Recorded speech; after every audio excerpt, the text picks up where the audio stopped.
Welcome back to Feminist Lexicon, where we discuss the abuses of words and terminology and the outright exaggeration to the point of meaningless of words that are used by the group, the cult of feminism. Today's Feminist Lexicon is marginalize.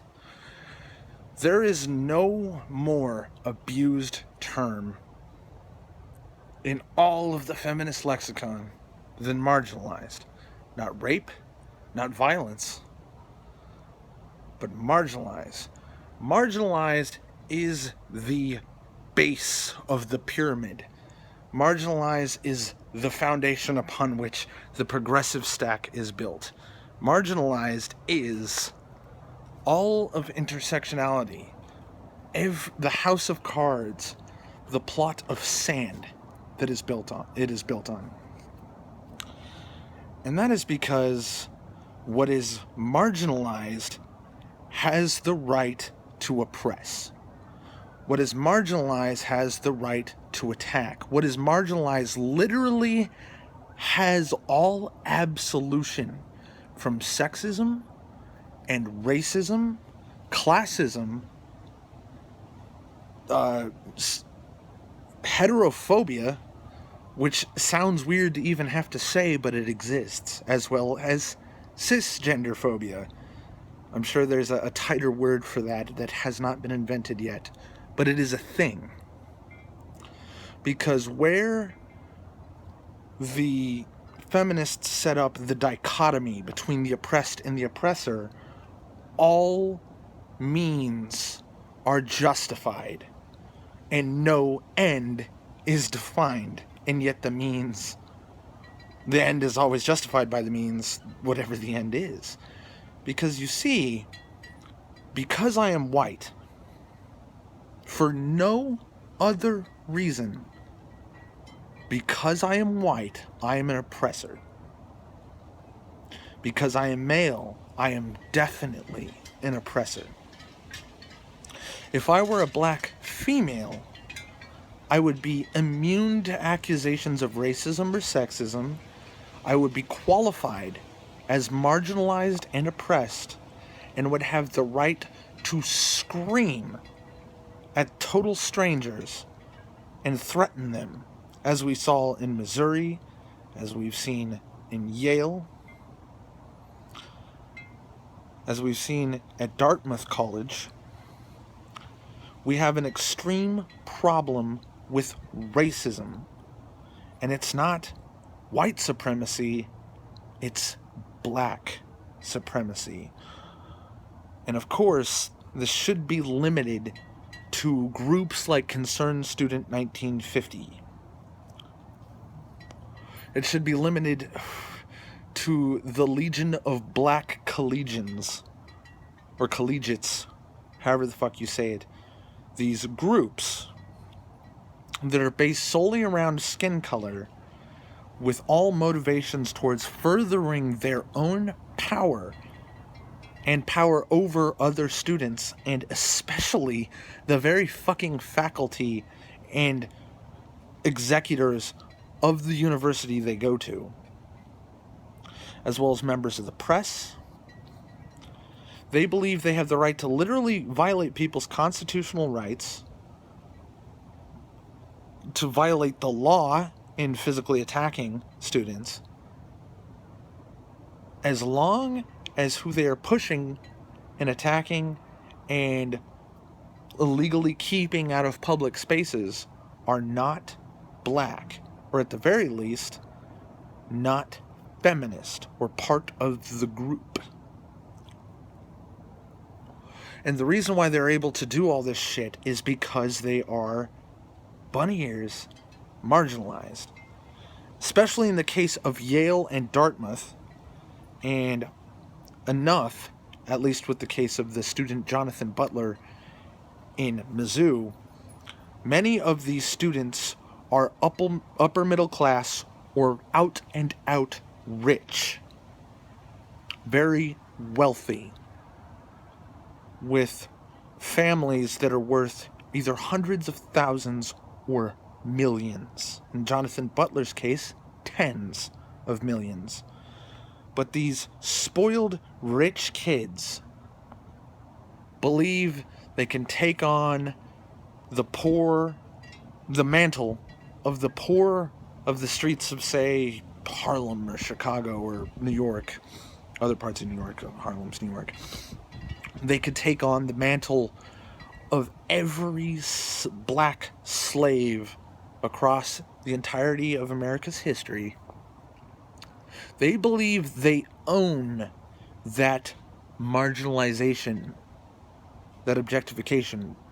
Why are they trying to pretend that they are slaves or that they are oppressed like, say, blacks in the 50s and 60s were oppressed, when they are not, when they have special privileges unique to their race because of their race? They are the opposite of marginalized. Why are they claiming that? Because the current social climate of America affords very real power, the ability to affect immediate and severe change in their surroundings and at the country at large, to change the way politicians speak, to get their presidents of their university to resign for doing nothing but capitulating to them, but for the crime of being white. They were able to literally make up shit about being attacked by a cult of white supremacists. All accounts of these supposed attacks either have zero evidence or are admitted fabrications, outright lies. And yet Tim Wolf was resigned from his position at Mizzou because he was literally being harassed at all times by Concerned Student 1950, to the point where he would try to leave the university in his car and they would form a human link chain around his car. Then Jonathan Butler himself throws himself on, this is on camera, throws himself at the Tim Wolf's car and then claims Tim Wolf's driver, because Tim Wolf wasn't even driving, hit him deliberately. Jonathan Butler is a racist. He's a black supremacist. He's a liar. And he's a fraud. And he is a prime example of the entirety of his social movement. These are people who are sociopaths, who have at least been conditioned to be severely antisocial. They dehumanize other students, other faculties, and other people around the country. Dehumanize them because they do not share the same skin color. I've said before in a previous video that you are looking at the black KKK, and that sounds like a severe and unfair exaggeration. I assure you, it is not. This is the way these people act. Thankfully, no severe case of violence has happened with regard to these specific groups, although in the Ferguson protests had sparked some people who were black to shoot cops. These were isolated incidents. I'm blaming none of these behaviors on anybody's race, but when you're getting a group, and I am condemning each and every member and supporter of Concerned Student 1950 and other similar protesting groups in colleges across America and the UK. These people are racists, these people are dissidents, and these people are social terrorists. And but for the grace of God, have they not been severely violent yet? They've gotten everything they've asked for. They've bullied and abused everybody around them with zero repercussions because we're all afraid of being labeled racists. Why? Because we've all somehow agreed collectively that people like Jonathan Butler, rich millionaire social terrorists, are marginalized. They're victims. They deserve not only our pity, but our support and our capitulation to their demands.